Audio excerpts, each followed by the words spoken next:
Hi, Juno News. Alexander Brown here, back for another episode of Not Sorry. Thank you for joining us. I'm the director of the National Citizens Coalition.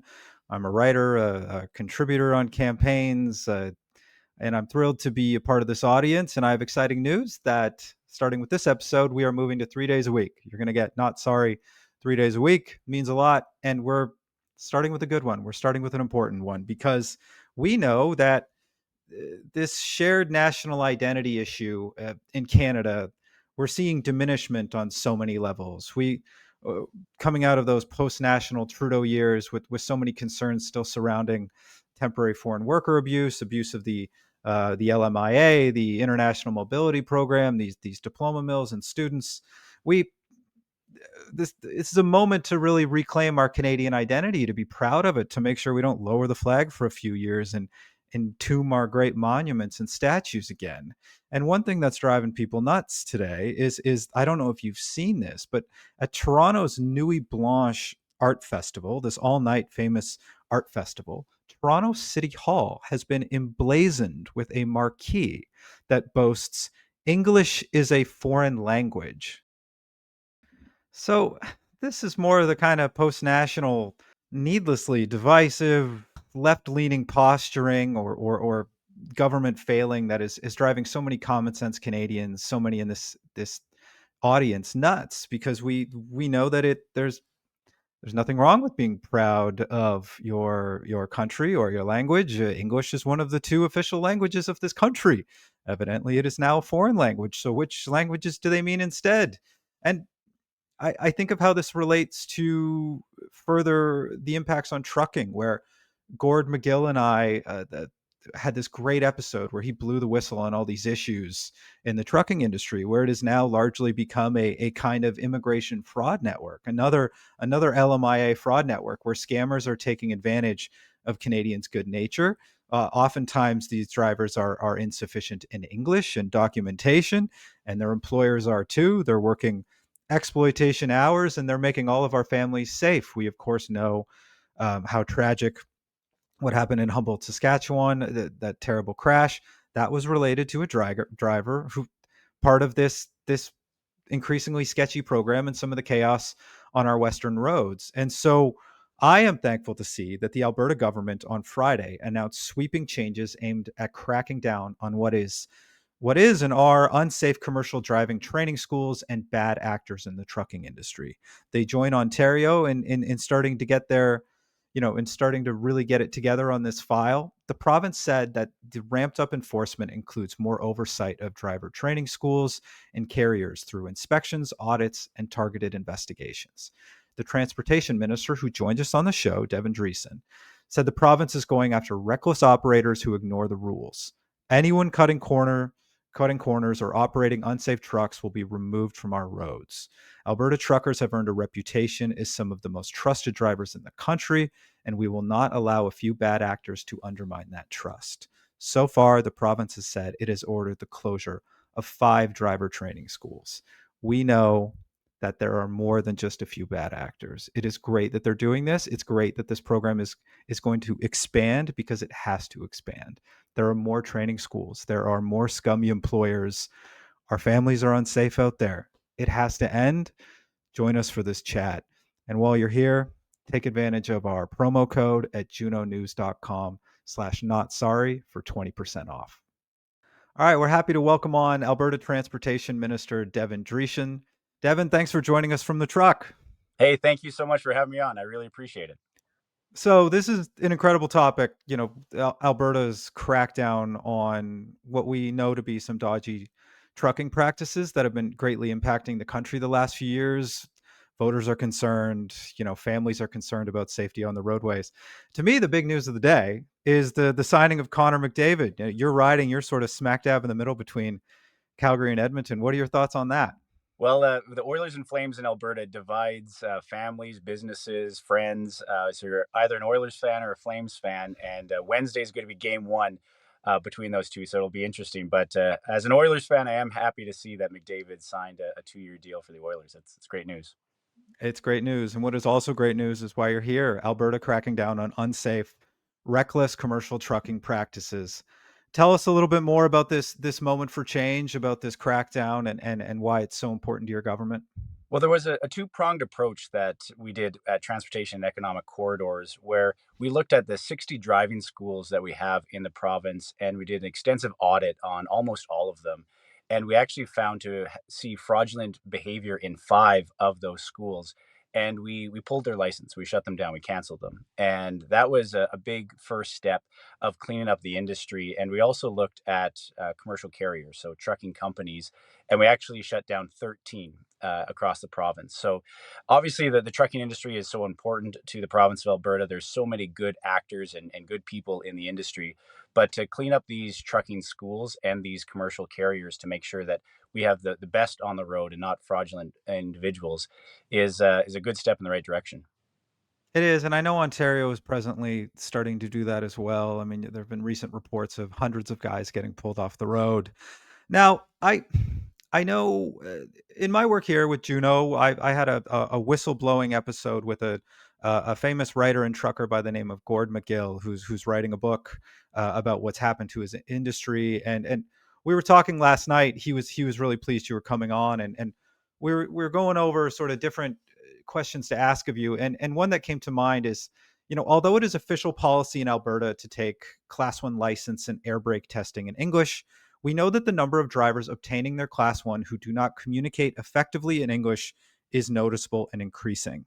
Does the ministry have any plans, such as with what has taken place in the United States, where President Trump reversed an Obama era waiver on enforcing English language proficiency regulations, to enforce that Alberta truckers and those perhaps passing through or delivering loads in Alberta communicate effectively in one of Canada's two official languages?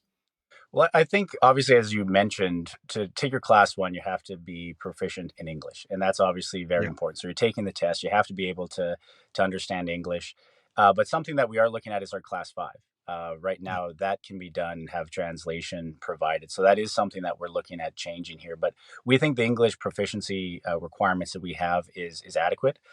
Something that we're also looking, you mentioned the United States, but their H-2B visas, essentially our TFW program, we're looking at some changes that we can make there as well. So I'm obviously working with my counterpart, Minister Scow, our immigration minister, to see if there's some provincial streams and some changes we can make here in the province to make sure that we have the proper people behind the wheel. That's terrific. And now, not just working with your counterparts, you're planning to work with other ministries within the province to tamp down on the practice of what's known as a chameleon characters, who often move equipment and drivers between various entities to avoid accountability or enforcement action. How are you going to best, let's say working between departments in the government, like how could you best uh, embolden, equip, enable roadside inspection officials to be able to say cross-reference these trucks and trailers and pull people out of service if they're deemed to be unsafe for Albertans on the road? So it takes a lot of effort. Of those 13, a lot of them were chameleon carriers where working with other Wow. provinces, we found out that the ownership and the structure of them was essentially the exact same.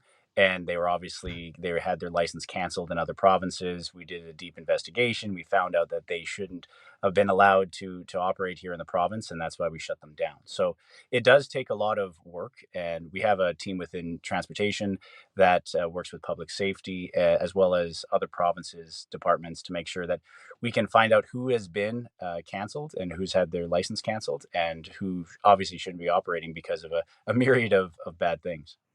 That's terrific. That's good to hear. Now, Alberta in recent months has announced steps taken to recognize trucking either as a skilled occupation or a trade, and with that, implementing much more sort of thorough training standards.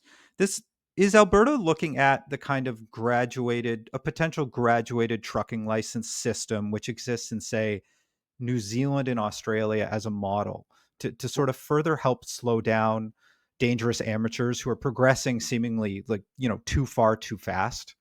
Yeah, we've done two things. One, we led on an Alberta-made solution when it comes to getting your Class 1 in the first place. So we changed the hour requirement to make sure that there's more hours actually done in Alberta than any other province of in-cab hours. So you're actually behind the Okay. wheel, you're getting trained up in a truck that you'll most likely be using because obviously for a trucker, that's your workplace. So you can have all the hours in a classroom, but if you're not actually out on the roads behind a wheel with an instructor, you're obviously not getting trained up as well as you could. And another thing that we're looking at is a Red Seal certification. Obviously, there's so many registered and certified trades across the country, but trucking isn't one of them. And I think a lot of people would be surprised that there, of all the different journeymen and trades that we have in the country, trucking isn't a Red Seal certified trade. So that is something that we have to have 5 other provinces sign off on. Every time we meet at our federal, provincial, territorial meetings, I always push it. We're close to getting 5 provinces to sign on, and I think that'll go a long way of just increasing the professionalism and the training in the entire country, actually, not just Alberta. So when might folks expect that next meeting? Like, what's the because I, for example, just as a writer, nonprofit director, Juno host, I worry greatly about how, for example, we think about some of the crime and chaos in our streets, and the federal government is always saying they're going to get to maybe bail reform, but it's not happening. When is the next chance you get to sit down with these folks and say, "I want the red seal. I want us all on the same page"? So they haven't set the next meeting yet. There's obviously been a new Okay. transportation minister that just got appointed a couple of weeks ago with Chrystia Freeland moving on. So obviously have to be able to reach out, but I know there's lots of support with the existing provincial transportation ministers of addressing the Red Seal certification as well as chameleon carriers as well as Driver Inc., which has been another issue in the trucking industry where you're having Yeah. certain carriers that are just hiring contract workers, not actual employees, and being able to go under the radar on a lot of the reporting requirements that are required. So that's these are all big issues, and hopefully with the new federal transportation minister, they take it seriously. Good. Yeah, big issues, and also Drivers Inc. Almost like a version of our temporary foreign worker or LMIA abuse. By keeping these employees just as contractors, they're denied benefits. They can work all kinds of sketchy hours, and so it can often speak to the quality of the practitioner who may already have dodgy paperwork. So Drivers Inc. is that's a good crackdown. Now, would Alberta consider not recognizing commercial driver's licenses issued in other jurisdictions such as BC or Ontario, not because we don't all want to get along, but because those provinces, their truck driver training systems have been sort of thoroughly and utterly compromised by some bad actors. The crackdowns are starting, but to such a point that even the CBC program Marketplace performed an investigation into them last year. I mean, do you have any worries about your fellow provinces being on the same page of Alberta's sort of raising standard here? Well, I think there's always the debate of harmonization versus equivalency. So obviously, if you have a harmonized standard, whether it's high or low, and then obviously you can go above it is something that a lot of people push for. But I am of the belief that if you have an equivalency standard where we could recognize Ontario or BC or Saskatchewan trucking rules that are put in place that are made in Ontario and BC and Saskatchewan for their own specific reasons, that makes sense. But obviously, on some of these issues that we know, whether it's chameleon carriers or Driver Inc. Or people that are fudging their logbooks, we need to be able to clamp down. And that to me is an enforcement rule or an enforcement issue, Yeah, not so much a rule issue. So I think just, tighter enforcement and more collaboration amongst the provinces is probably the best way forward. sure sounds like it. Now, your premier has been fighting for fair treatment for Alberta, your entire government. In particular, repealing anti-resource development laws to allow a new West Coast pipeline. With all that's going on in the news, with some of maybe the unhelpful comments we've seen recently from BC's premier, do you think it's possible for the Liberals to see the light and change their ways on these issues so Alberta gets a fair shake? I hope so. I was happy to see that the federal conservatives were putting together a bill that actually would repeal the 9 bad laws that Premier Smith has talked about so regularly. That really and those 9 bad laws essentially harm a lot of resource development and a lot of just big projects being built in Canada. We see global capital going to other countries around the world. We see jobs being created in other countries around the world, and the Liberal government, these 9 bad laws are really holding us back as Canadians. And I think it's unhelpful to see premiers support those 9 bad laws. It's unhelpful for the federal Liberals to not repeal them. So obviously that will go a long way if those laws get repealed, to see investment and job opportunities come back into Canada. So I'm hopeful. Obviously, before session had started in Ottawa, we were in a wait and see mode. Now that session is there, the Liberals could obviously repeal their 9 bad laws, because that's what they do in Anytime Ottawa, now, is right? create laws. Yeah.